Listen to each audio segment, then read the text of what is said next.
What's going on, guys? Welcome back to the My Parents Office podcast. I am your host, Andrew Diaz.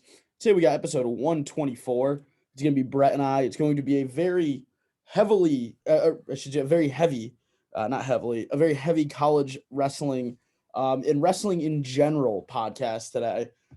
So if you're a wrestling fan, this is the good one for you.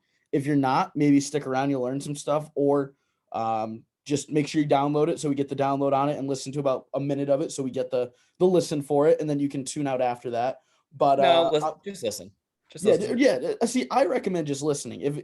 It's something both of us enjoy, so it'll be a very, I feel, passionate conversation about wrestling and some big time matches that we'll touch on, along with our not way too early, but our early picks for who we think will be college national champions this year in wrestling. So before we get into all of that juicy wrestling talk, we make sure you follow us on social media at My Parents Office on TikTok, Twitter, Instagram, and YouTube, along with My Parents Office podcast on Facebook and articles from the office on Substack. Brett, what is going on? I'm starting to miss the office. I'm starting to miss being in that room. It's coming together a little bit. So when I go back to school, they're redoing it a little bit, and I'm like the executive producer of it. I'm like not gonna be there, but I'm going to be directing the vision of it because I pretty much use it the most now. So it's going to become my design of what I want the office to be. We'll have the record player in here. We're gonna have some different changes. We were at a record store up in Maine in December. I picked up a pretty cool Grateful Dead poster that we're going to get up. So I think the background behind us may change, but I'm not too sure yet. So it's a long time coming, but I do miss recording in person and having you come into the office. It's definitely was a luxury that we had and was a very nice thing to be able to do once or twice a week. Yeah, for sure. Speaking of records, there's this the Livingston Mall, which is about 15 minutes from me. Mm-hmm. And they have like this really cool collectible store ranging from like Lego shit to music to movies, etc. It's wide variety, but just collectibles, movies, whatever. And they didn't have this when I first moved here, but now like the area was kind of blocked off, but they kind of turned it into like a record section.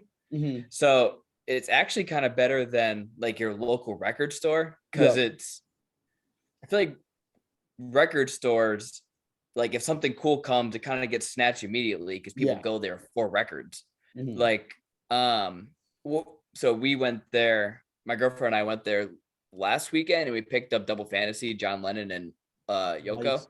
Yep. And it honestly much cheaper than a record store too. I think we bought it for like $12. Like, oh wow, yeah, because if you go to an actual record store, especially like the commercial albums too. Like I picked up a Born in the USA at a shop in Worcester, and that was like 35. And like Born in the USA, it's a big album, but it's also not like a common one you see. Like they had like I checked because they have two stores in Northampton and then one in Worcester. The Northampton one had like the River, the Thunder Road album. They had a bunch of different Springsteen albums, but they didn't have the Born in the USA, even though that's like his most commercial one. So when I found it at the one in Worcester, it's was a lot more than like the Amy Winehouse one that I bought. So it definitely stinks because they know that they can throw the price up on you because you're there to buy records. But are you a fan of Yoko Ono's music, her solo career? The shouting that she does into a microphone. No. There's this one song, if you want to call it that, on this album where it's literally just like 2 minutes of straight up moaning. It's weird. It is so bizarre. I mean, if you really think about it, if her and John Lennon were never a thing, Yoko Ono would be like the most annoying grocery store worker. Like she's like female Kanye. It's abstract. It's abstract. Yeah, but Kanye makes good music. Modern Kanye. Kanye makes good commercial music. Nobody at the time about Yoko Ono was good. Modern. They just no. But yeah, next time I'm down, I do want to check that store out. Sounds pretty sick. Yeah, it's really close to me. It's really cool. It's just right in the mall. All right, college wrestling. I want to start where you and I kind of left off last time. We talked pretty in depth about Penn State versus Iowa. And I think the majority of the safe picks, I shouldn't say safe picks, but the higher ranked wrestlers won in this duel. So how I see it is for all the matches that were coin flips, they all went Penn State's way. Yes. So nobody expected Nick Lee Ironman to be a blowout. Nobody expected Carter Kemmer to be a blowout. Nobody expected RBY versus DeSanto wasn't exactly a coin flip, but anything could happen in that arena, which I don't know if you saw the duel from start to finish. That arena was so cool.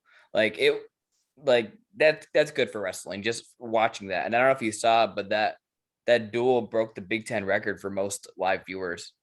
That's Carver is I think premier destination for I think a wrestling fan and to wrestle if you want to have that hostile environment if you're the home team where it's hell if you're an opposing wrestler to have to go in there and wrestle. Like it's people talk about when it comes to like the NFL playing in Seattle is difficult because of the noise, or playing college football in the Grove and Ole Miss or in LSU at Death Valley is very difficult. This is the equivalent when you're wrestling in Iowa because the fans are through and through. They bleed that black and yellow, and especially when it comes to their wrestling team, which is pretty awesome.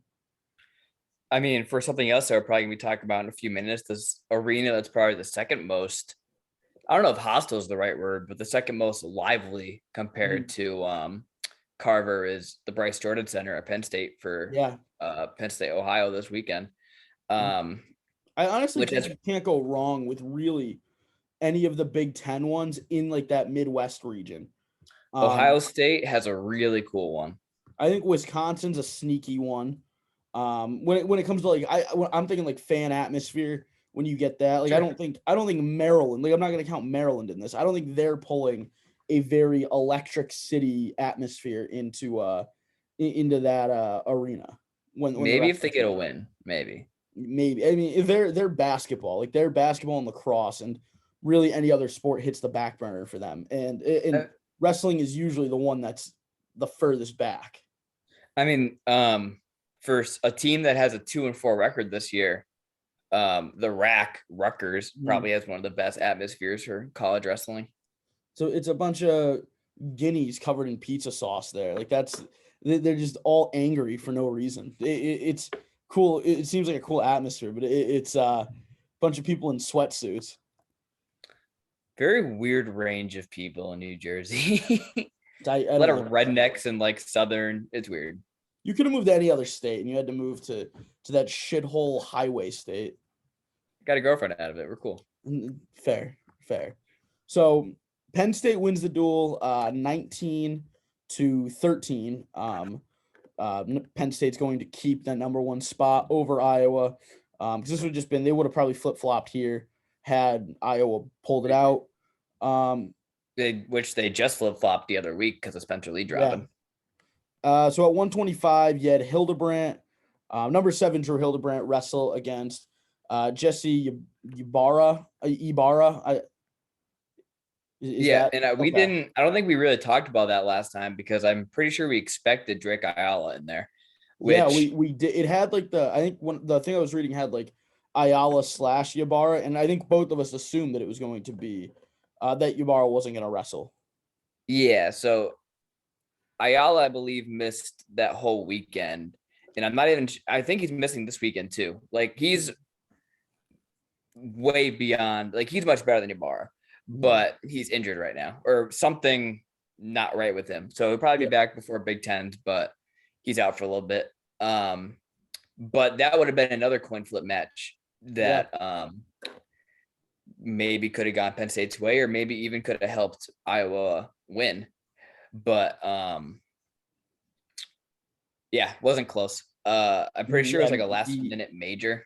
Yeah, 9-0, which that's huge, especially in college to be able to get a major when you're probably really close to that minor and major is a big difference. In high school wrestling, you kind of learn about it a little bit, but in college, those points are very hard to come by, especially when you see a 19-13 duel. Every point does matter in that. So him being able to pull off the major there is huge. But yeah, I don't think there's really many takeaways from that because it wasn't who we thought Hildebrandt was going to wrestle.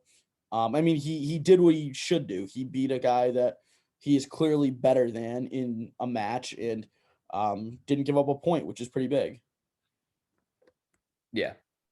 33. I think you and I had the same idea here that RBY was going to win, but we just didn't know what the magnitude of that win was going to be. I think it could have been a 8-point match where RBY wins just because DeSanto does get sloppy when he gets down and when he gets a little frustrated. Gets emotional. Yeah, he's the perfect example of don't let your emotions take over when you're in a sport. Because when you let that happen, you do dumb stuff. You come across looking either like an asshole or you just get beat by even more. But I mean, it was a very close match, 3-2. RBY pulled it out. I mean, it score wise was close, but RBY kind of just dominated the whole match. Like it was his match. He didn't dominate by any means, but it wasn't like I think RBY got the only takedown, and I don't think DeSanto was very close to getting a takedown, but it's not like he really finished any of his shots. Yeah, so at any point did you think DeSanto was when I say down, I'm not thinking like took him down, that arena, down. You didn't have that idea that DeSanto was going to win at any point. No, I did. I mean, I think it could have happened. I mean, especially in that arena, those refs give out stalling calls willy-nilly because of the pressure from the fans and the brands. That rhymed. I like that. But I mean, anything could happen. I'm pretty sure he got DeSanto even got a point from like a stalling point because of Roman, which I'm not exactly sure it was warranted, but the amount of pressure that the fans and the brands give. So I mean, depending on who the ref was, sometimes they could have give Roman maybe another stall call. So I mean, anything could happen, and then anything could happen overtime, like I think that's we're naming that to the show for today. The fans and the brands. It's got a nice jingle to it. I haven't watched it yet, but Big Ten came out with the Brands Brothers documentary right after the duel, and that also beat the record for I think they had 175,000 live views. Wow. And I think that beat the record for most live views for like a Big Ten special, like Big Ten wrestling documentary. Nice. So this was also RBY's 70th career W, which is pretty cool. Throw that in there too with the win over. I think it was his birthday too that day. Was it? Or like that weekend. Pretty good birthday. You beat a guy that's DeSanto really went from, I think at Drexel, people liked him when he tried to pull off the Kimura just because it was a small school guy and everyone was like, oh my God, this was so cool. But if you really think about it, it was such an asshole move. I don't know anybody who liked him because of that. I liked him because of. Okay. See, when I say everyone, I speak mostly for myself in that, but then he transferred to Iowa and just it's like a toddler out there wrestling with his emotions. He can't control them whatsoever. So he's become the villain, but not that dominant villain. It's not like what do you mean?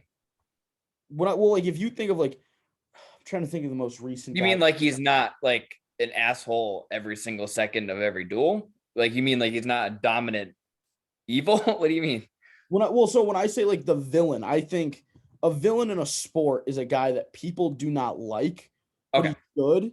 Like he's really good. I'm trying to think the perfect, like the bad boy Pistons teams of the 90s were villains, but they also won multiple NBA championships. Austin DeSanto doesn't have a national title to his name. It's probably how some people perceive Gable. Yeah, but Gable also has that like fan interaction, like 100%. Oh, he's not a villain, but some people are just assholes. Yeah, I mean, I think what's his name? Was it McKee at Minnesota? What? I think where the broomstick. Oh, Well, I think he might think he was a little bit of a villain. Allegedly. Allegedly, yes. We're not casting aspersions. It was allegedly, but Alleged. yeah. So DeSanto loses. I think he'll probably hang around 3 or 4 in the rankings. Oh, you bringing up his time at Drexel. This weekend is his senior night. Oh, is it really? Yeah, for Nice, them in Wisconsin. nice. 41, a big one. This was the there. One of two marquee matches. Yeah, I do think there was I think heavyweight, in my opinion, was also a marquee one going into it, just because. No, I agree. Just ranking wise, I'm saying. Yeah, no. Ranking wise, it was 1 versus 2. It was what people want to see. It's the exciting stuff. You had Nick Lee for Penn State beat Jaden Ironman 6-4 in sudden victory.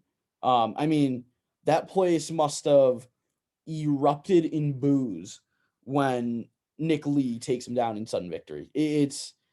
I didn't think it was gonna be that close. Um Like I know they're 1-1 against each other, but I mean within the past 12 months. But I thought based on how both of them have been wrestling, I thought there would have been maybe not much of like a score gap, but I didn't think it would be going into overtime. Yeah, I mean, I always I picked Ironman and then flipped it at the end of the episode last time, just because I came back to the Ryan Jack match, um, and but I always in my mind I thought I'm like Ironman's just so funky, you never know what you're gonna get from him. Just his style of wrestling is so I think is difficult to wrestle against, so I didn't know, but yeah, Nick Lee winning in sudden victory is was huge for this duel too, to get Penn State off to a 3-0 start in this duel. It was such a slick takedown in overtime. I don't know if you saw. I think it was like a duck, maybe, I saw it but on I saw it on Twitter. It was fairly early in OT, I'm pretty sure too, right? within overtime, like Yeah. early in overtime. I think it was like the first 10 seconds. Yeah, that's what I watched the Twitter clip from PSU Wrestling, but yeah, it was pretty nice. It's not like they didn't give you everything you wanted in OT. It didn't come right down to that wire. Nick Lee was like, all right, we're done here. This is what It I'm gave doing. me what I wanted because I wanted Nick Lee to win. I didn't even think it was going to go to overtime. So I just when you take Ironman down, you had to take him down quick. You can't get in those scary scramble situations that only benefit Ironman for the most part. He's such an athlete in that. Like his flexibility and just he's the perfect example of probably a lucky wrestler, just because he falls into different scenarios because of what his body can do. And that's Yeah. part of the sport. Yeah. I mean, Nick Lee and Ironman is always going to be a close match, it seems like, but it's incredible to see the improvement in Nick Lee compared to like his freshman sophomore year, which I think he took 5th place twice. Yep. And then he beat Zane Rutherford, beat Yanni at the Olympic trials, and then became a national champion. Like that's a good year. Yeah. Yeah. That's not too shabby. Not too shabby. Like from someone that's taken multiple losses at NCAA's to taking 3rd at the Olympic trials and then being number 1 in the country at D1. That's kind of insane. Yeah. 149. You had number 10. Oh, also, how bad since you picked Ironman for Nick Lee Ironman, are you picking him for NCAA's? I know we'll talk about this later probably, but are you picking him for NCAA's because so far he has gone from 5th place to 4th to 3rd to 2nd. So if he wins, he'll go 5, 4, 3, 2, 1. Yeah, I mean, like I hate myself to the point where like I probably will pick him. He'll go like 1 and 2. I'll have he just won't. Go 1 and 2. Like I'm just gonna like I just know how this goes. I mean, I had really good picks last year when we did from the semis. And like I think 8 guys. I picked 8 of them to win, and it was pretty good. But that's like where my luck is going to stop with this. We're picking like a decent amount out. Where like I may have 1 guy make the finals because that's just the way my luck goes. So yeah, I'm probably gonna end up picking Ironman. I probably will. That I'm gonna pick Ryan Jack. That like that's where I'm at. That is where I'm at. Number 10 I max. mean, transitive property. Technically, Ryan Jack pinned Ironman. So technically you won. Technically, Ironman is beating Yanni. So what we're saying is that Ryan Jack could bump up to 149 and also beat Yanni. I guess. who has also beat Jo, who has also beat Zane. So what we're saying is that Ryan Jack could beat Zane, Yeah, who has beaten Logan Stever. Ryan I Jack could beat Logan Stever. always do this when college football's out. Like a Division I AA school will beat like UConn, and it just keeps going down the line where it's like Holy Cross is better than Alabama. I do love the transitive property of sports where it's the best. This team is better. 149. Number 19, Bo Bartlett loses by 2 to number 10, Max Murin of Iowa. Puts a quick halt to the that Iowa train that it could have got out of control very quickly. Penn State train. If Or saying Iowa train of losses. Yeah, if Bartlett wins this match, I mean the floodgates could open. But I mean Iowa 57-65. Iowa does have two of their toughest guys there, with Caleb and Marinelli. Let's talk about. I mean, the only thing I really want to touch on for Bo Bartlett Murin, I don't think either of us picked Bartlett winning, but it was kind of worrisome the fact that he couldn't get up from bottom for 2 whole minutes. Yeah, that's definitely, especially versus Murin, isn't this it's not like you're watching like Ryan Deacon last year was a hammer on top. Those aren't the same wrestlers. That at least that's how I equate it from watching it last year. When Deacon would ride somebody for 4 minutes, you weren't surprised. You're like, well, he's just a hammer. Murin riding Bartlett for the amount of time he did is, like you said, concerning is the right word if you're Penn State. Yeah. I mean, really, I don't think there's many takeaways from this one just because that's the only takeaway is that it's alarming that he couldn't get out on bottom. I mean, I don't really know the likelihood of Bartlett getting on the podium either this year, but no, I don't think so either. It could happen, but I don't know. I'm not picking once the tournament rolls around, anything is possible. It's a whirlwind. But yeah, I don't like his odds either. 157 Bear Claw against Caleb Young. 2-0 win, but it was kind of a Young controlled the match from the get-go. Okay, from somebody who has been in college for like 5-6 years, you should be able to beat somebody who's not ranked by more than 2 points. I agree. I do agree. It's again, like you are using this word a little. It's concerning and or alarming that's your margin of victory over Bear Claw. That's not a. I mean, he's a good wrestler. He's wrestling for Penn State in their lineup, which is very impressive. But this shouldn't have been a very close match. It should have been a 6-0, 5-0, or maybe a 6-1, 7-1 match. I mean, you're Caleb Young. You're like 30 years old. Fucking dominate this guy. Next match. Yeah. So 65. You had Marinelli. Speaking of 30, looking 30. Should do that. Yeah. The Marinelli's got the oddest looking head of a human being I've ever seen. Like he's just so ugly. Like he is not. I say this every time we bring him up. He's not a handsome individual. He is a homely person. He's fugly, as some would call him. But he's a very good wrestler, and he beat.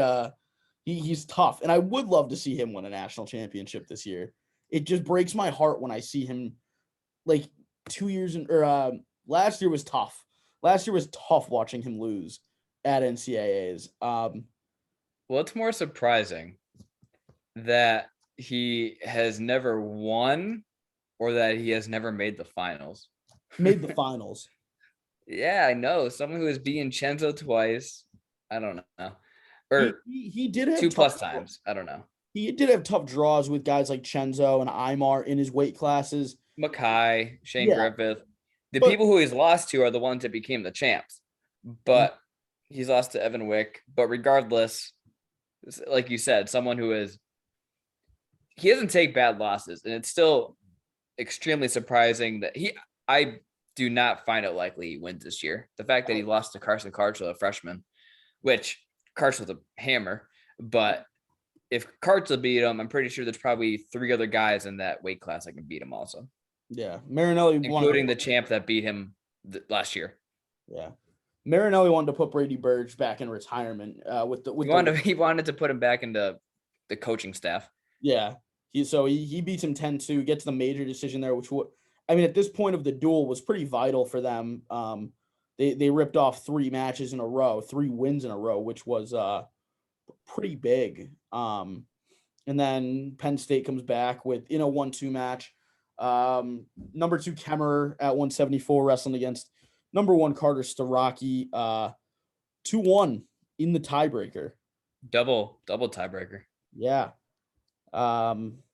Which I don't think 2-1 either of them got a takedown. No. But in my opinion, Carter looked better than Starocci. Sorry, Carter looked better than Kemmerer. Yeah. He got, and from what I remember, he got in deep in Kemmerer's legs multiple times. So probably a couple easy fixes, and he probably finishes the takedowns and maybe like Big Ten finals, NCAA finals. Kemmerer's defense was incredible. That match is like we kind of said about Nick Lee Ironman. That match is always going to be close, but I do foresee Carter being able to finish those takedowns in the future. Yeah. I mean, Starocki and Kemmerer went to sudden victory last year too in at NCAAs, and it was a 3-1 sudden victory. Yeah, the difference is he maybe it is due to the atmosphere, maybe because of that Carver. But in that first set of overtime last year, when overtime was only a minute, Carter got that takedown. So yeah. And then there was in this the locked hands call that Iowa wanted in the I believe it was the second tiebreaker that didn't come, which would have tied the match up. But yeah, I mean, this is a match we'll probably see down the line at Big Tens and at NCAAs. I'm guessing. It's two really good wrestlers, but I just think Starocki's too good of an athlete. I think Kemmerer is just too goddamn old. I mean, what's this? His seventh year? He's old. I think, yeah. Elderly. I mean, Carter's on his path to being a potential all-timer if he wins this year. I don't know who's going to beat him next year because Kemmerer's going to be out. He won as a freshman. He took, again, just like Nick Lee, I think he might have taken third at Olympic trials. Maybe not Olympic trials, but world trials maybe. He beat Jason Ulf in freestyle. He could be the first 5-timer, depending on if Ferrari gets better or not. Yeah, I wouldn't. It's not something that I'm going to fight you on because it's something I could definitely see. Yeah, I mean, I don't like those people that someone's a freshman, sophomore, and they're like they're gonna be the GOAT, gonna be a 4-timer. Like, but I mean, he's in that trajectory. Yeah, that's yeah. I mean, I'm excited to see this match at Big Tens again because I do think this is gonna be the Big Ten finals. It's gonna be the finals 2 more times. 184. Aaron Brooks versus number 17 Abe Assad gets the W 8-3. I think I picked Major for that. Did you? I think so. I did not expect it to be that close. I mean, Abe Assad is really tough. He doesn't really get blown out of the water, but the fact that he lost to a high schooler earlier this year, and that he's not like a top 8 guy, I don't think. Do you know his ranking off the top of your head? Or I don't know if you're looking at anything. Abe Assad? Yeah. He's 17th. Okay, someone that's not top 10 and someone that lost to a high schooler this year. I didn't think he would keep it to a decision with national champion Aaron Brooks. Yeah, it was I'd say it was not like impressive, but it was a display of just grit from Abe Assad to not. It was a display of realizing that your team needs every point that they need. Yeah. Brooks, he's good wrestler. We know that. I think if he sees Assad down the line at NCAAs, I think this could be a match where he just remembers this and just steamrolls through him. Just goes, I don't want that same performance. Yeah, I mean, if anything, you might see something different come NCAAs because at that point, maybe Aaron also knew that it was kind of locked up team score wise. But it's not really like that for NCAAs when if you're trying to win a national team title, team kind of needs every point you can get. Yeah. 197, we had a bit of an upset here with number 4 Jacob Warner beating number 2 Max Dean 8-3. Nope. What? That's not what happened. What do you mean? Beard beat Warner. This What? What are you reading? Is this wrong? What were you I'm reading literally that off looking of? at Penn State Fan Nation right now. No, yeah. What? Beard beat Warner 8-3. Huh? What? Oh, okay. Hang on. Yeah, no. I'm pretty sure it was 3-0 going into I'm pretty sure it was 3-0 Warner going into the third. That Or that maybe is 3. so bizarre. Hang on, I'm sorry to cut you. That is so bizarre. I was literally reading the Penn State Fan Nation blog, just that had the scores up, and all the other scores were right because I'm reading another website now, and it's got the same results for all of them. But that one had Warner beating Dean 4-2, and then this one's got Dean over Warner 8-3. What's the 4-2 one? It had Warner over Dean 4-2. So they both have Warner winning? This one has Dean over Warner 8-3. Yeah, that one's correct. Yeah. Okay. But Warner was, I don't remember if it was 3-1 or 3-0 going into the third period. And Dean got an escape, got a takedown, and then back points for 4, and then won the match 8-3. So something that could have gotten very bad for Penn State ended up last minute. Definitely not an upset. He was supposed to win that match. Yeah.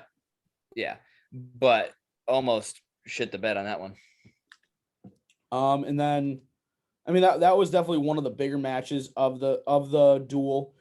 But what I think was definitely an underrated match that gets overshadowed by like the 1-2 matchups and that Dean Warner match. I mean, I'm always going to have that bias to the heavyweight matchups. And I think this was a very, I had very, Cass winning. Sorry, um, I had Kirkley winning. I think I had Kirk Fleet winning also because I just don't like Cassiope very much. And I mean, this was a pretty good performance by Cassiope. What was it, like Beating 5-2, 6-2, 7-2, 7-2? beating Kirk Fleet. Yeah, I mean, Kirkley got the first takedown. Mhm. I thought he would have tried to ride a little bit more, but Yeah. Cassiope almost got a escape right away. Threw Kirkfleet to his back, almost pinned him. Didn't get any back points or anything. Mhm. He got to his belly. But something that, I mean, Cassiope did beat him 9-0 last year, but I thought based on Kirkfleet's win over Paris a couple weeks ago, I thought that was a pretty reasonable assumption that he would also beat Cassiope. Yeah, no, I agree with you. I was surprised though, just by the way Kirk Fleet's season was going, just that Cassiope did beat him by 5 points because usually you don't see that big separation in a heavyweight matchup too. Yeah, so right now that probably means NCAA's Gable 1, Cass 2, maybe Paris, or maybe Colton Schultz 3, Yeah. Kirkfleet 4. So if that's how it is, that loss might actually help him for seeding. Yeah. But I mean, then again, they can wrestle again at Big Tens and Kirkfleet could win. I don't know. But if the rankings stay as they are right now, that means it'd probably be Paris, Kirkfleet again for 5 and 6 in the quarters. Yes, quarters. Yeah. I can't math. But then Colton Schultz and Cass at 2 and 3 for semis. So I don't know. That might well, that means yeah. I mean, we'll see how Big Tens go. Big Tens go. Yep. But if things go that way right now, that means Kirkley would probably have Gable in the semis, which that would suck. Yeah. So that'll kind of wrap that up for us. Now I do want to get into our early picks for who we think is going to win at nationals. So I mean, we're gonna start at 125. I'll let you pick first who you think will win, and I'll go back and forth. Yeah. We'll keep this in the doc. So who do you have at 125? I got mine in mind. Yeah, I mean, I don't know how many I have the number 1 ranked guy winning right now, but that's definitely how I see 125 going, and I have Nick Suriano winning. I'm pretty sure maybe a couple rankings might have Glory at number 1, but the one I'm looking at has Suriano. Okay, Flo. Intermat. Um, I I don't know. I don't see any way Pat Glory beats. I think it's if anything, a three-way race. And I do not see Glory taking down or beating Suriano. It could happen, absolutely. But I don't see him beating Suriano. Vito has beaten him in freestyle. I think it was a criteria match, maybe like 2-2 or something. But I don't see maybe Vito escaping from Suriano. I think it would be really tough and neutral for him. But I have Suriano winning that, winning 125. Yeah, and I'm gonna go with the guy you're gonna see wrestle this weekend. I'm gonna go with Glory. I don't have him winning that match. Yeah, I mean, it just I don't trust really picking the 1 seed a lot of the time because of how much of a target is on that the back of that 1 seed and the pressure put on. And that's why I do like Glory. If whether he's the 2, 3, or 4, or actually the 2 or the 3, I should say, going into it. Because if he has to wrestle Suriano in the semis, then I don't like it. When it comes to the finals, I do think it'll be a difficult match, but I just like Glory going into NCAAs. Yeah, that's fair. Do you think it helps Nick Suriano that he had that first half of the year off? I do. Just because I mean the wrestling season does wear on these guys. So come NCAAs, they're pretty wore out. They're tired. Their bodies are beat up. So I mean, with Suriano wrestling less matches than a guy like Glory or Vito, it's going to be definitely a benefit. If he missed like 3/4 of the season, then I think he may be in a little trouble. But half the season I don't think is really that much of a loss for a guy that's as experienced as Nick Suriano. For sure. I mean, you say experience, dude's a national champion. Yeah, he knows how to win. 133. Where are you going? Oh, It's tough to put. okay. So Nick Suriano, I want Suriano, and I think Suriano. 133 right now. I want RBY, but I think Dayton Fix. Wow. Okay. I guess it is easy for you to pick against him. And What? I said it's gonna be tough to pick against this guy. And I'm taking RBY in this. Yeah, I mean, I did RBY has not looked bad by any means this year. He's looked tremendous, but I'm kind of solely going off of, which I know is not really always fair to put freestyle results into our predictions, but taking second at senior worlds, I do think RBY may be a little more dominant this year, folk style wise. So I really would not. Maybe I'm trying to manifest it. Maybe I'm just trying to like say Fix so RBY happens. I hope he proves me wrong because I want RBY to win. I want him to become at least a 2-time champ, and I want him to come back next year because right now he says he's not. But I think Fix. It was a close match last year. Yeah, I don't know. It's just weird to think that already this far into Fix's career, he hasn't won one yet. But yeah. I mean, I did debate picking Fix here just because how good his defense is and how good of a hammer he is on top. But I just like RBY. He's just such a slick wrestler when he's just so clean with everything he does. And exactly. That's one thing though, because he's technical, but also a little funky at the same time, which the two don't go together really, but with RBY, it makes sense. I don't know.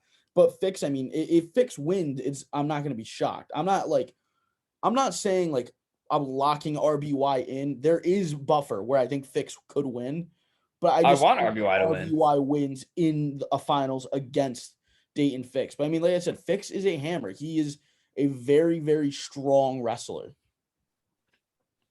Yeah, he does not look like he should be able to make 133 pounds. Oh, he's shredded. 141. Top 3 is interesting. I don't know how you're gonna. I don't even know if you're gonna pick 3, but Nick Lee, Ironman, Seabass. Yep. Who's number 4 right now? Dylan Duncan, Illinois. All right, so someone in the top 3. I do like what's his name right in the top 5 though. Real Woods from Stanford. Yeah, no, he can definitely pull off some kind of upset, but 141. Read the top 8 for me, if that's okay. So I've got Nick Lee, Ironman, Seabass, Dylan Duncan, Real Woods, Kazan Clark from UNC, Andrew Alirez from Northern Colorado, and another guy that I think is kind of a dark horse, Chad Redd from Nebraska at number 8. Yeah, I mean, Chad Redd definitely does get a lot better toward the end of the season. Andrew Alirez, really good in freestyle, hasn't really had that like folk style success. Yep. I don't really see it. I think who beat, was it Tariq Wilson that like murdered Seabass in the backside last year for 3rd and 4th? I think so. I'm pretty sure. Yeah, so I don't know if that was just like the fact that he lost and just kind of stopped caring, but hang on, go on. Then you got what's his name just before. You got Mičić sitting at 11 too. He's been awful this year. But I just think of his experience when it does come down to the NCAA tournament when he's going up against a sophomore. It'll definitely be tough for a guy that doesn't have that type of experience that Mičić does. He's an older wrestler. He's won before at a high level. So, I mean, I wouldn't count him out even sitting at 11. He's a guy that... Well, 2 things with him right now. He's not a full 141. And he's also like, he's lost to unranked guys so far this season. He came into the season at number 4, I think, maybe 3. Once he had his first match, I think that's where they put him at. But he's lost to Cole Matthews from Pitt. He's lost to the Minnesota dude at 141. Bergeland or Bergeland. And he had like a 1-2 point match with like Arizona State's backup 133. That's also on the people making those rankings for putting him at number 4. No, it's a fair ranking him coming into the season because of his past accomplishments. Dude was literally in the Olympics this year. Yeah. But dude was seeded 1 going to the Olympics this year. Which is bizarre. For him to be ranked 11th now is it's an odd thing to think about. Yeah. But I have Nick Lee just because I think he is disciplined enough to not take shitty shots against Ironman. Him and Seabass was razor thin last year at Big Tens. Ironman or Lee? Who am I taking? Oh, you have me. Never mind. I thought you made your pick already. Sorry. I did, Nick Lee. Okay. That's what I thought. Yeah. But Seabass could definitely get that upset. They were razor thin last year. They were supposed to wrestle this year, but they didn't because of COVID related stuff. The 3 of them were all going to see each other at Big Tens. So, I mean, Big Tens is definitely going to tell us something. Yep. I'm gonna go. I'm gonna go Seabass. I mean, I hate myself, but I don't hate myself. Like I said, enough to take Ironman here. And like I said, I do think it's like RBY with Dayton Fix. I'm saying I think Seabass is going to win, but if Nick Lee wins, or even Ironman, honestly, I'm not going to be shocked or pissed off about it. It's 2 very good wrestlers, or 3 very good wrestlers, I should say. So, I mean, whichever one comes out on top, I won't be surprised, but I just think Seabass at Rutgers takes home a national title for him. Yep. 49. Is what? Who you got at 49? 149. Who's top 3 right now? Is top 3 Yanni, Sasso, Yaya? Tariq Wilson. Yaya is ranked 11th right now. Yeah, he's where is Austin Gomez and where is 7th. Rich Lovett? Gomez is 7th. Oh God, did I pass him? Oh no, friend of the show, Rich Lovett is at number 8. Okay. Which he would be higher right now, but he just lost to Gomez.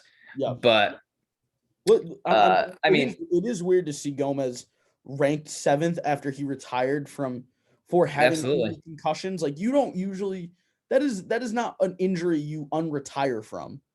For sure. I mean, Brady Berge did. I mean, he's not doing as well as Gomez, but he retired because of concussions. I have Yanni winning because he has had that scary close match that went to overtime with Real Woods, but he has proven so much better than Sasso, who's number 2, that it's just kind of surprising to see It'd be surprising to see Yanni lose. Yeah, I'm in the same boat. I think this is the first match we're agreeing on. I am also going to take Yanni, but I think this is a very deep weight class. Even when you're going to, you've got Jaden Abbas at 12 from Stanford, Yaya Thomas at 11 from Northwestern, Ridge at 8, Max Murin from Iowa at 10, Kanan Storr from Michigan even at 15. Like this is a tremendously deep weight class that I mean, I wouldn't be surprised if you saw a guy ranked 7th or 8th make it to the finals and even win. But I just think Yanni is, with his body type, is so tough to wrestle against. He's just ridiculously long in all the right places.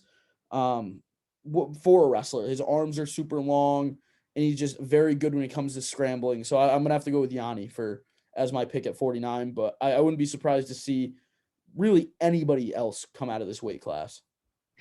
You say it's a really deep weight class. It's a really deep weight class with like names, but I don't really see anybody really beating the top 3. I mean, I could see Tariq Wilson losing to Austin Gomez.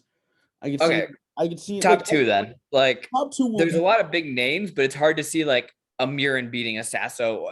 I say that. I agree. I agree. I can agree. No. I say that, but Ohio State, Iowa. Wait, Ohio State, Iowa was on a couple weeks ago, and Murin Sasso was razor thin. So anything could happen.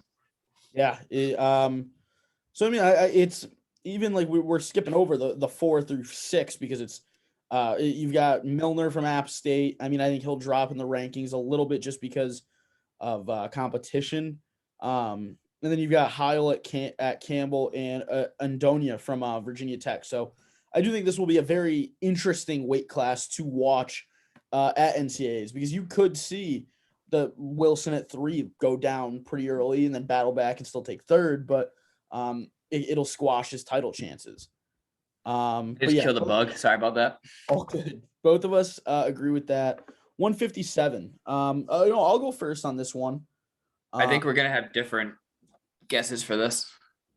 Yeah, I mean, and this is another one. I think the top 8 is very dense.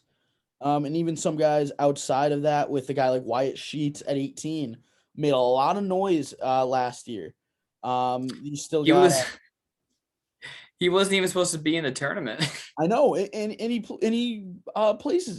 That was an awesome story. You got Will Lewin from Michigan, Caleb Young, Quincy Monday from Princeton outside of that top 8, and then inside the top 8, the top 6 I think is stacked. You got Austin O'Connor, who's a national champ. Where's Brayton Lee at? He's at 4. And then Peyton Robb is at 5. Ja'Cory Teamer at 3. Ryan Deacon at 2. And David Carr at 1. I'm taking the guy I mentioned before because he's a hammer on top. I'm going with Ryan Deacon as my pick. Yeah. It's crazy to think a national champion. Where's Austin O'Connor in that? He's 6th. He's 6th. Which I mean, I don't see it happening, but I mean, he did it last year at the weight underneath. He could do it again this year. I was gonna say, yeah, we didn't see it coming last year. Yeah. So I am picking David Carr because he does not really, I would not be upset at all if Deacon wins. But I mean, we've seen past years that the Deacon that we have in like the early season is not the same Deacon that we get at the end of the year, right, where he literally got pinned with a half Nelson last year. Yeah. By someone from Ryder. Yeah, he graduated, right? Delvecchia? I think he's coaching now. That was another awesome storyline to kind of follow. Yeah, I think it was their first finalist in like years. Yeah. But I mean, I look at this top 6 and like, if there's guys that I would be upset if they won in other weight classes, just because I don't like them as wrestlers, or I'm not just a fan of them or their school they wrestle for. But if any of the top 6 won, I would be happy for them. I mean, and I wouldn't be surprised as well if Brayton Lee won or if Peyton Robb won, or in like 1 and 2 with Carr and Deacon or Teamer. Yeah.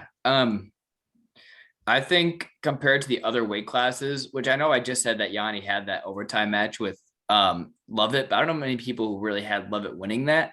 Mm. I think especially the top two guys, especially everybody in that, they're all vulnerable. Like number 6 national champion has lost to Peyton Robb. Mm. David Carr has had an overtime match with Peyton Robb this year. So like Deacon, I think, is undefeated this year, but we've seen him poop the bed at NCAAs. So I'm picking Carr because he's looked really good this season. He is undefeated just like Deacon, but he's pretty much the same guy from the beginning of the season to the end.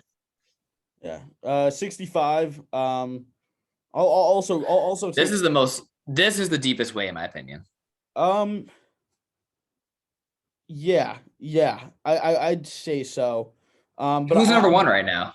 Evan Wick, who's the guy. Yeah, and how you're picking Evan Wick? He's one of my favorite wrestlers. So like I'm going off this one a little bit off fandom, but he is just, in my opinion, he's another guy like Yanni. His body type's tough to wrestle against because he's very long, and he's also a very good athlete. I mean, at Wisconsin, he was a good wrestler, and I think he's kind of found a nice spot at Cal Poly with his brother. So I mean, I think Wick wins, brings a natty home to Cal Poly. But I mean, when you look at this top 3 and some of the other names around it, it's outrageous. I mean, go past top 3. Like, name who's 1 through 8 in that. Wick at 1, the freshman Keegan O'Toole at 2, Shane Griffith at 3, Carson Karchala from Ohio State at 4, Marinelli at 5, Hamidi at 6. That I hope Valencia doesn't place at 7. Ramirez from Cornell at 8, and then outside of that, you got Brady Berge at 11. Jake Wenzel from Pitt, I think, is a big time sleeper. Wrestled good last year. I like him a lot. And then guys kind of hanging in between there. You got Yant from Northern Iowa, Whitlake from Oklahoma State, and then Cam Amin from Michigan at 12.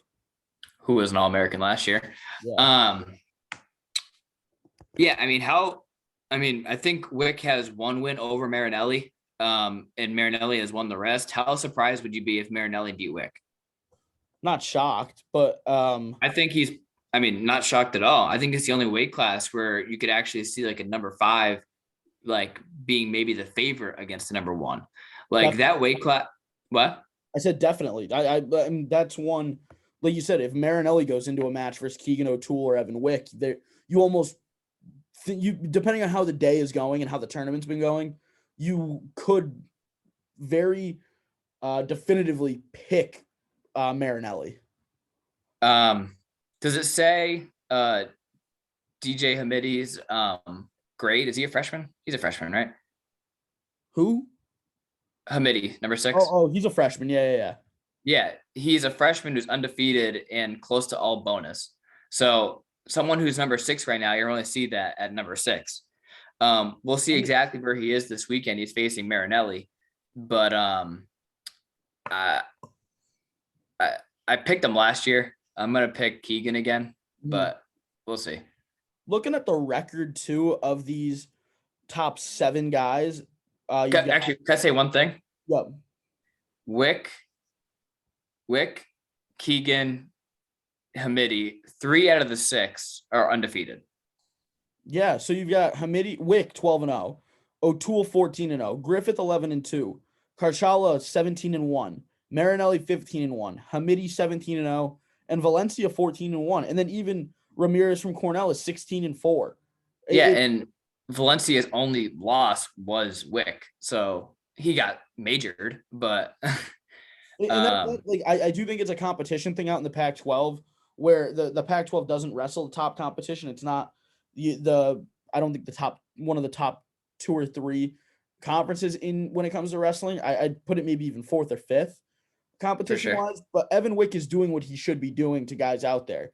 He's beating them, and he's beating up on a top 8 guy in Valencia, majoring him like he should, and that's why I do like him. It's not like he's wrestling down to opponents in the Pac-12. He's making mincemeat of them.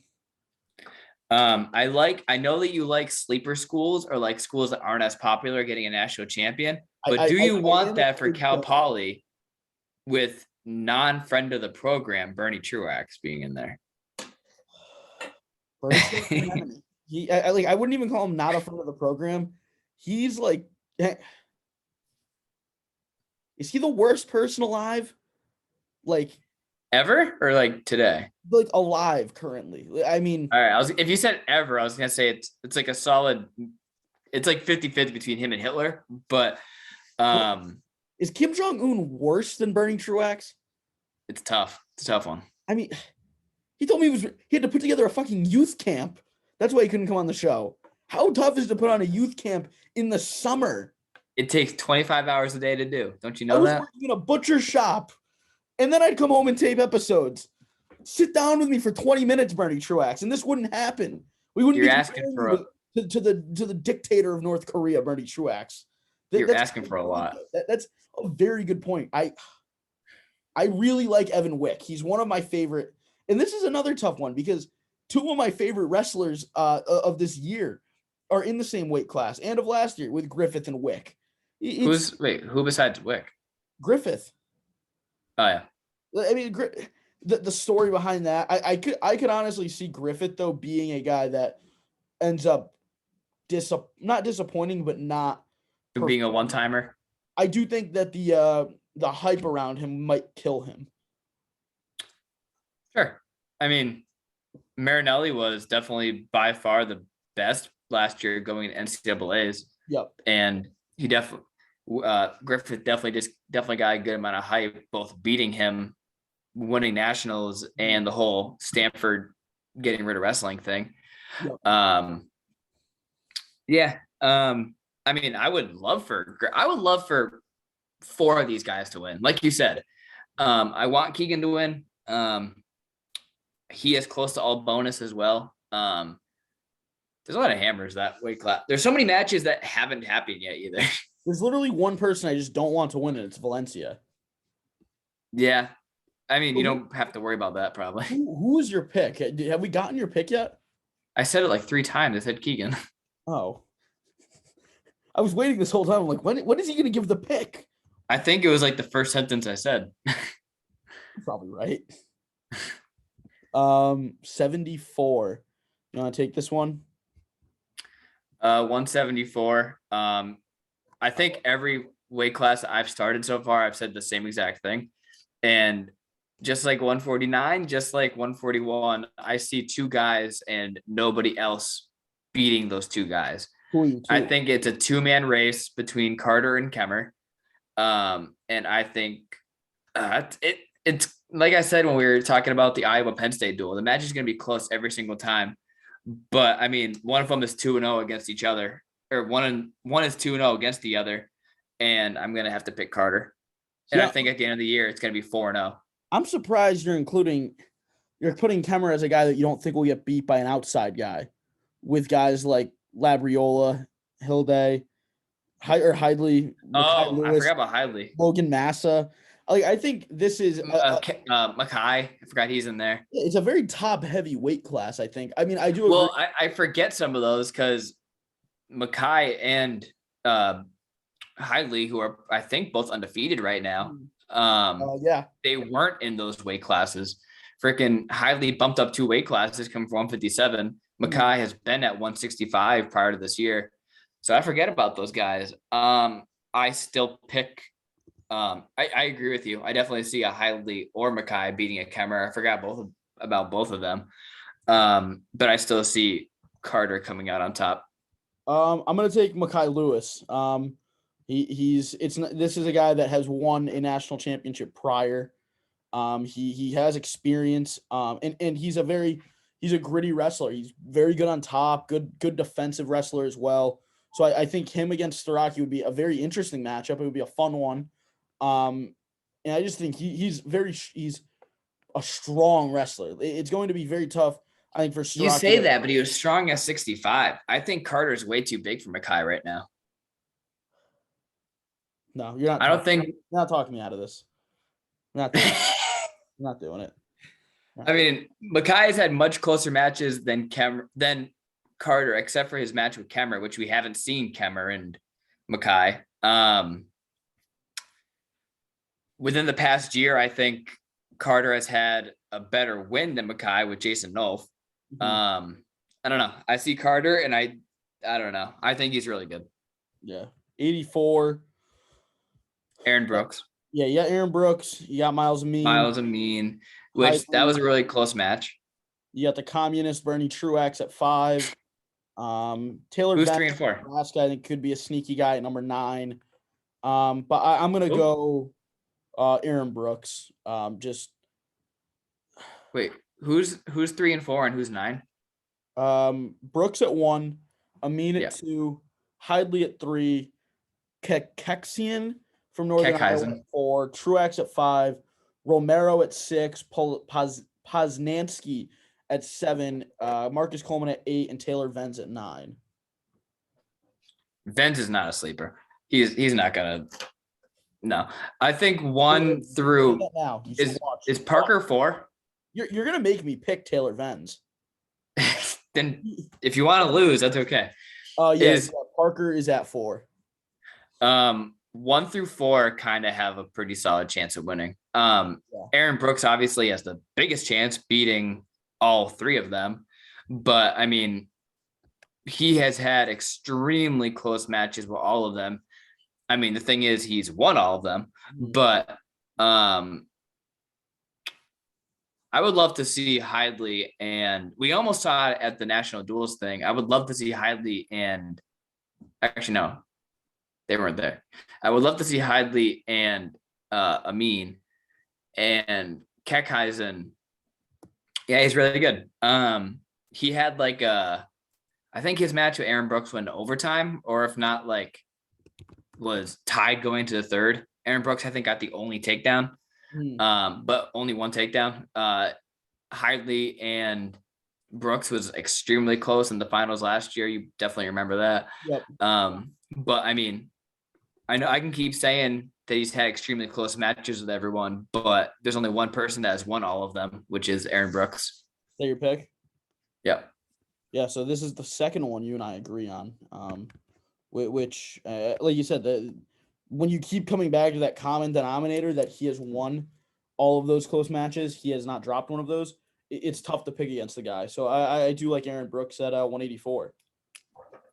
97's an interesting one because of some events that have transpired as of late, with Ferrari getting in the car accident, and we don't know when or if he'll be back. Yeah. Can we say I'm gonna one guess if we think he's wrestling, one guess if he's not wrestling? Yeah, so I mean, is Ferrari your pick if he's wrestling? Yep. All right, so I'm gonna put an asterisk next to it because you and I are both in the same boat that we're picking him, but there is a lot of exterior forces. Also, if you want to pick Taylor Venz, he's 9 that last weight class. He is Aaron Brooks' only loss from Aaron Brooks' freshman season. So 84 is good. You've got all right, who's top? Sorry, 97? Or yeah, that's what I'm saying. Jesus, 97 is good. So Ferrari 1, Max Dean at 2, Eric Schultz at 3, Jacob Warner at 4, Stephen Buchanan, friend of the program, at 5, Greg Bolsack at 6, Nino Bonacorsi at 7, Cameron Caffey at 8, and then other notables, Rocky Elam at 9, Patrick Brucky at 10, Tanner Sloan at 12. I'm trying to just see other ones. And then, even though he's this far back, but friend of the program, Braxton Amos at 22. Where's Rocky at? Rocky Elam. Rocky Elam is 9th. And where's Trumbull?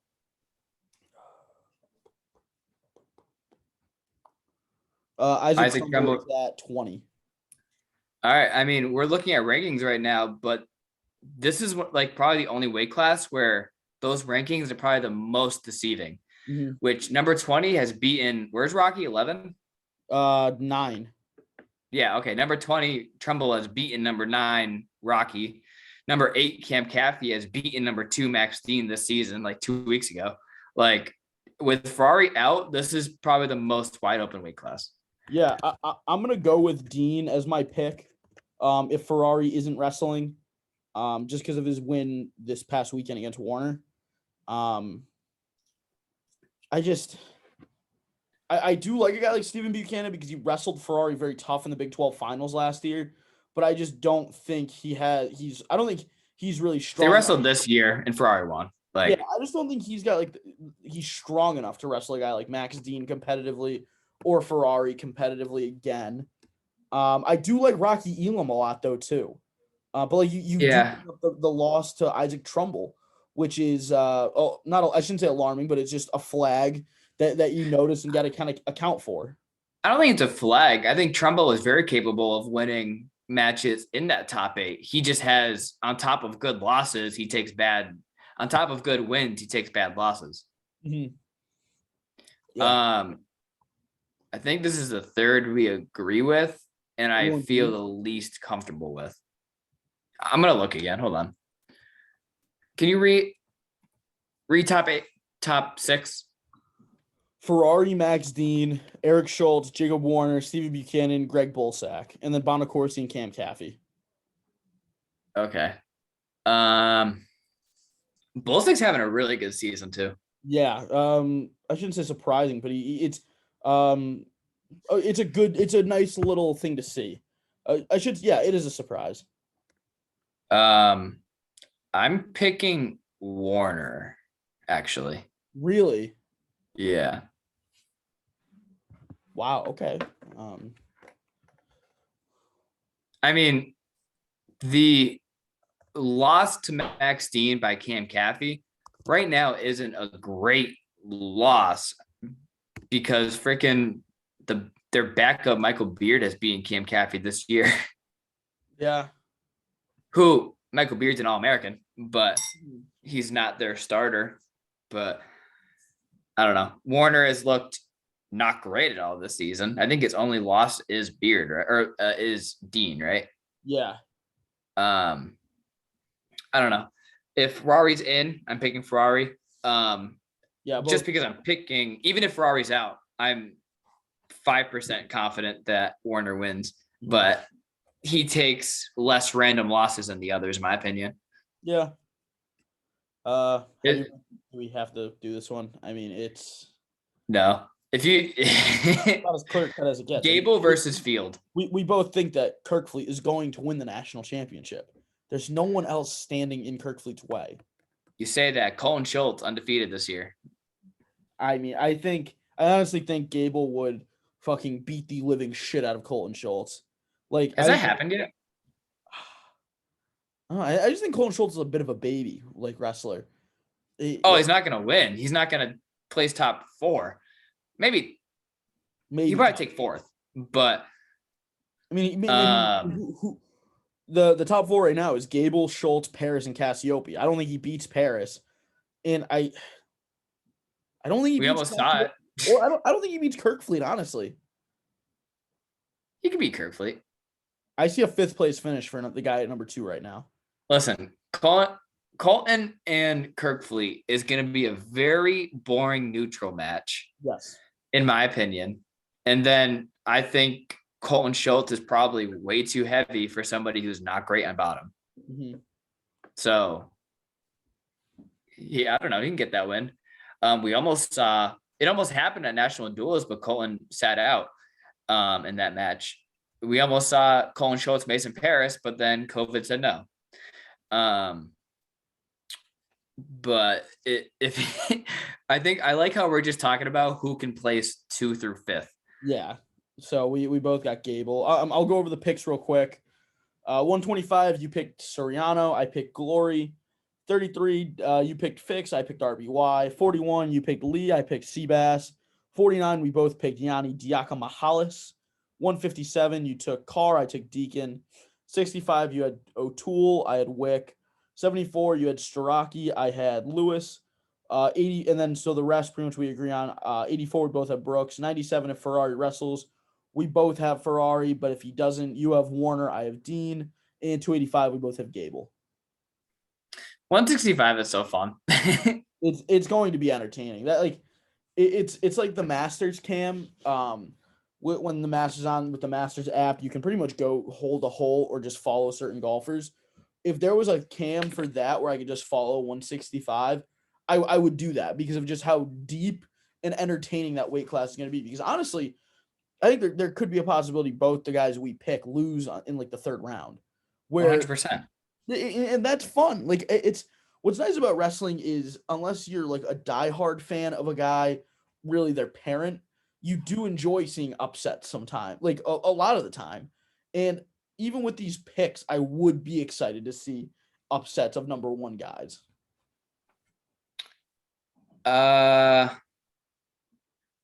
Top guys, yeah. I mean, a lot of number ones, the people who I said, besides RBY and Fix, Yep. all the ones I picked winning, and I guess besides 133 and besides 197, the picks that I said are also the ones I want to win. Yeah. Like, I would actually be somewhat upset if Gable loses because I like his momentum. Like, I want him to have that much popularity after college. Yep. I'd be upset if Eric. Good for the sport. Yeah, I'd be upset if Nick Lee lost. I like Nick Lee a lot. I would be upset depending on who beat Yanni. I'd be upset if Yanni lost unless it was someone like Ridge Lovett, who it would be cool to see him getting like in the finals. Yeah, I mean, I like upsets, but preferably against the people that I pick. Yeah. So we went a little long with that. I mean, we could recap the Ohio State Penn State match next time we record. Yeah, do that. Do that. And then with the rudest one so far out, we can do that next time. But we don't have to do that till like February. It is February. We don't have to do that until the end of February. Yeah. This was a fun one. I enjoyed going through that and then talking that Penn State Iowa one. Have you started season 2 of Euphoria yet? Are you still slogging through 1? We watch it together. So I already seen season 1 and I saw that you watched the special episodes, right? I did. Well, I mean, I wasn't. Okay. They felt very rushed because they felt like they needed to put content out, in my opinion. They don't feel rushed to me. They just feel slightly pointless, but they're still part of the story. No, we're going to watch the special ones tomorrow and we'll probably start season 2 either tomorrow or Saturday. Oh, season 2. The 4th episode. I'm not going to give too much away because I don't want to spoil it for you, but you get one of the all-time boring episodes in the first half, and then one of the all-time just what the fuck? Yeah, just like character rants from a mind-boggling rant that you didn't expect from a character. And I don't even want to give that away. It's just so entertaining and so funny and shocking at the same time. I think you're gonna love it when you see it. The next time we talk, I will be caught up. All right, you'll. Oh my god, I think the 3rd episode of season 2 you're not gonna be a fan of just because it was boring beyond belief. 2 things with Ozark Part 4 coming out. Yep. Part 1 of Part 4. Yeah. You haven't watched Ozark, right? Or you have? I watched the first season, so I'm gonna start catching up now. Okay. And who are your top 3 favorite? You can say of all time right now, or just season 2. Who are your 3 favorite Euphoria characters? I'd go Nate Jacobs. I just think like his dissension into just becoming a villain and like how that always kind of like loomed over him. You knew it was in him, and it just turned him when Jules rejected him. Makes him one of my favorite characters. Want to go 1-on-1, like honestly, back and forth? I hate most of the characters in the show. Like I hate at this point. Like I do hate watching. I like the show, but I like despise the majority of the characters. I like Jules. Jules is a good character, and Nate Jacobs I think are 2 good characters. I don't care about very similar characters. Drugs and like her going to AA meetings. I don't care. Like all right. So my 3 favorite ones. Again, I haven't seen season 2 yet. Yeah. But my 3 favorite characters, I'm kind of basing this off of who do I want to know more about and who do I want like more like screen time. Yeah. So I'd say Fez. Oh, I like him a lot. Fez is good. I like like Lexi a lot. She was really cool in season 1, You're gonna in get my a lot of opinion. screen time of her in season 2. Yeah, I saw that. I saw like more. Like I think HBO has kind of said that on Instagram. Yeah. And then I love Ollie. Ollie's good. Ollie's a good character. You know, when you say like a person you want to see more of, I do think there is, even in season 2, the point I'm at, I still think there is a lot of darkness with the Cal character. I feel like there's so much more to unpack with him. It's you're almost waiting for the other shoe to drop for like more to come out. Like he's living this double life where he's fucking guys and transgenders, and I feel like there is just more that can come out, and just I think he's a sick individual and makes him one of the best characters. I do like him a lot. I love to hate him. Yeah. Who do you think will be the first? I don't know what has happened in season 2, but this is gonna be a show like this probably. Who do you think the first character will be to die? Because I'd be very surprised if by the end of with how like dark this show is and how many topics it touches, I'd be very surprised if they didn't kill off a character. So I don't think they're not going to kill off Zendaya. They're not going to kill off Jules. Those two are safe. I would say Fez, but they also are pushing Fez as more. They are really pushing Fez. I don't think they kill him off either. But like, I think with the whole drug dealing scene that he's in, I feel like something could go awry. Ashtray. I think Ashtray could lead to the downfall of Fez, but so I'm not going to pick Fez because of how much HBO is pushing him. How old is that kid?